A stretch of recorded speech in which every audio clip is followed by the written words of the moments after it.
In recent days, President Trump has accused former President Obama of doing too little to address Russian cyber activity while he was still in the White House. Joining me right now is the former chairman of Hillary Clinton's presidential campaign, John Podesta. John, thanks so much for joining us this morning. Good to have you on the program. Good morning, Maria. So you met with the Senate Intelligence Panel as part of this investigation. What can you tell us? House Intelligence. What can you tell us about that meeting? Well, they wanted to know essentially what had happened to me and what the effect of was on the campaign, the Russian interference in our democratic process, and they're probing what actually happened, whether there was collusion, and what are we going to do about it. They asked me not to get into specific questions that they asked me and my specific answers, but in general terms, they're taking a bipartisan look at this stage. You know, they had trouble in that committee when their chairman, Devin Nunes, was kind of working with the White House to try to both cover sort of for whatever had happened in the Trump White House and the Trump campaign, and particularly the Mike Flynn matter. But I think they're back on track with a bipartisan investigation. So there are members from both sides, and they asked probing questions about what had happened during the campaign. Do you find it odd that there's been so much attention on the Trump campaign and the Trump associates and potential collusion with Russians when, in fact, it's really the Democrats who have deeper and stronger ties to Russia? I mean, John, I've got to ask you about your own situation, your ties to Russian entities. You joined the board of a small energy company in 2011. 2 months later, a Russian entity directly funded by the Kremlin invested $35 million in the company. You were given 75,000 shares in a Russian company, which you failed to disclose when you became an Obama associate. Maria, that's not true. I fully disclosed and was completely compliant and by the way, I divested before I went into the White House. But where did you divest it, John? A lot of people feel like you divested it to your adult children. I divested it consistent with the advice that I was given by the White House counsel's office, and I was fully compliant and fully transparent about what I had done.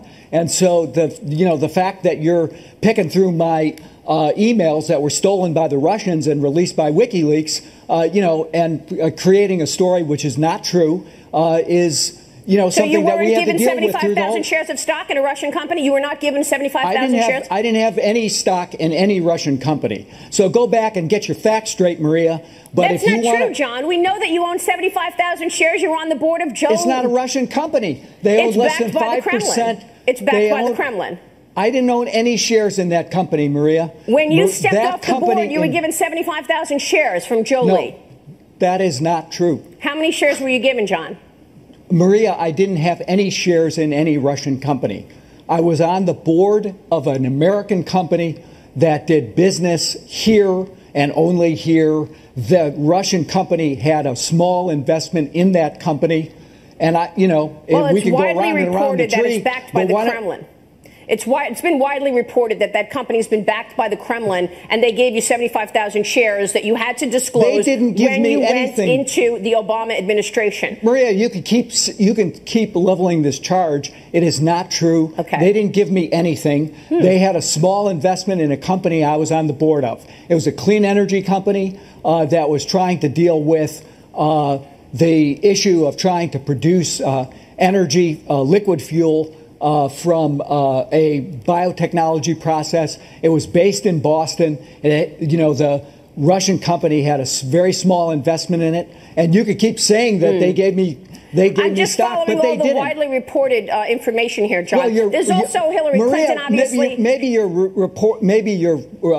looking at widely reported information from InfoWars. No, I'm not. But it is not No, I'm not. true. This is Politico. This is the New York Times. This is the Wall Street Journal. No, it's That's not. what I'm looking at, John. No, it's not. Then Maria. there's Hillary Clinton. Then there's Hillary Clinton, of course, we know, who got $100 million from Russian companies after she allowed that Russian company to acquire 20% of the U.S.'s uranium. So the point I'm making here, John, is that there's much deeper ties to Russia on the Democratic side than there are on the Republican side. And it's just a head scratcher that this has been taking all the oxygen out of the room over Trump, when in fact it's been your team that has been in bed with the Russians.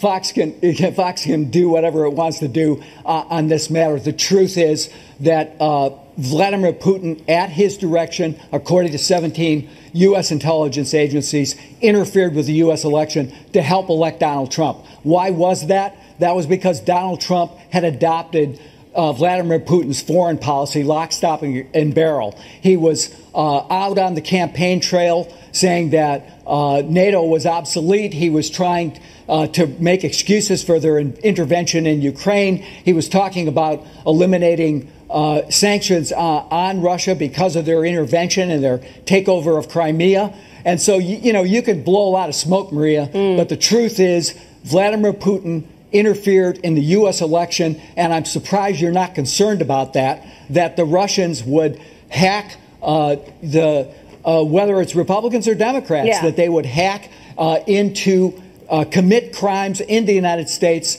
and then work with WikiLeaks to damage our campaign. I am concerned I'm glad about to it, hear that. But I it know doesn't sound like it this morning. But I know that Russia meddling goes back decades. And I know that when we go to Russia, when Condi Rice used to go to Russia, they would put her in the same exact hotel room in the same place every year when she would go there so that they could spy on her. The same thing happens in China. And I know that the U.S. does the same thing. So this is not a new story. But the whole idea that there was any collusion with Trump that's where the narrative and the charade is, because everybody knows Russia's trying to undermine the U.S., has been for years. That's not a new story. The story that the Democrats have been riding and this Trump collusion is simply not true, and we have no evidence of it.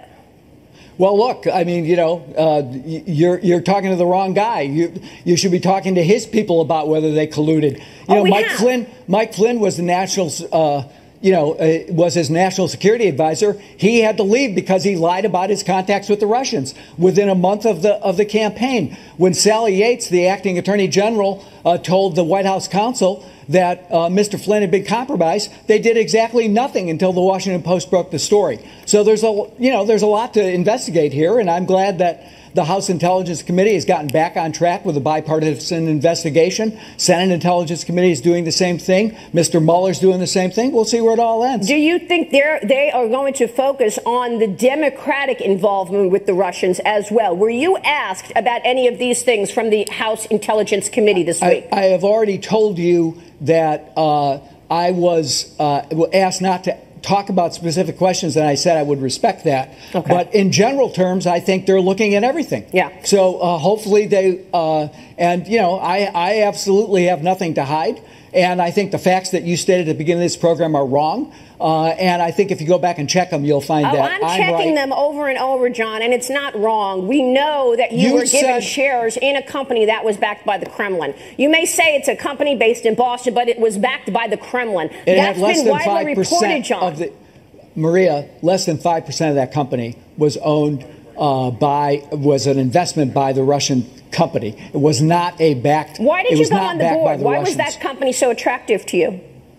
Because, I've been a longtime activist on clean energy and on trying to deal with the climate challenge. And this was a promising company. The fact that the price of oil has been down so long has made the entries into that space very, very difficult. John, but it was what they were trying to do was to produce liquid fuel from carbon dioxide and from the sun through a biotechnology process. John, it was an extremely promising high-tech company in the United States. There's a real question about what the response from the DNC was when your emails were hacked. I mean, look, obviously your emails were hacked. The DNC emails were hacked. It was a huge deal during the campaign, and it may very well have swayed people in terms of the election. Now, Congressman Trey Gowdy of South Carolina is asking why a decision was made not to turn over the Democratic National Committee and Hillary Clinton's email server to law enforcement or intelligence agencies. When you got hacked, why wasn't the DNC got hacked? Why wasn't the DNC server passed over? Why wasn't it given to law enforcement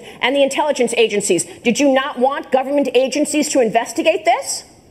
Look, the Hillary Clinton servers were turned over to the agencies. With respect to the DNC, I wasn't involved with that. I was the chair of Hillary's campaign. That was a matter for the DNC. I don't know the circumstance of whether they were asked for them or whether they said yes or no. But I think that if anything, it looks like the FBI was fairly casual, maybe is a kind word, about the fact that they were what they knew, how much they were investigating. They were lackadaisical in their approach to the DNC.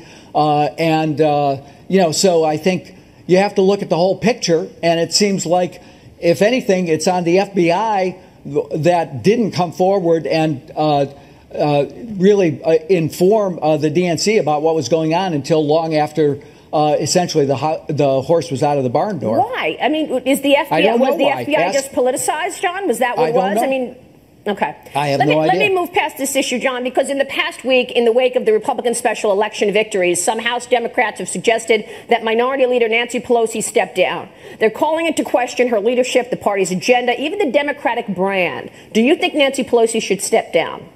Look, I think Nancy Pelosi's been an effective leader of the Democrats in the House. If you look at who's having a bad week, it's Mitch McConnell and Donald Trump. They can't seem to get past their impasse on health care. So I think that, Nancy Pelosi has been an effective leader, and she will be the leader as long as she wants to be the leader. And, at some point, the torch is going to pass. But I think at this point, she's been an effective person who has brought her caucus together, first in the majority and now in the minority. Yeah, but do you think that the messaging needs to change? And how do you change messaging with the Democratic Party when you have the same leader in place? I mean, John, let's face it. You were Bill Clinton's chief of staff. President Clinton was in the middle. He leaned to the left, but he was a moderate. Your party, in many regards, has been hijacked by the extreme left, by Elizabeth Warren, by Barack Obama, by others. Do you think you need to change that in order to win again? Look, that will be on the ballot in 2018, but I think most importantly in the next presidential race. And I'm sure there's going to be a competitive primary. I bet you there are 15 or 20 people who at least think about or dive into running, and the party will decide which direction it's going by the presidential candidate they pick, not by the majority leader of the House of Representatives. Do you believe that's why Hillary Clinton lost? There wasn't enough messaging in terms of the issues that America cares about, like jobs? Look, I think we had a strong economic program that we put forward, but it was hard to get. The sun was sort of blocked out by the debate we were having with Donald Trump on his antics and his issues. John, we appreciate your time this morning. Thank you so much for answering the important questions America cares about. All right, Maria. John Podesta. We'll be right back.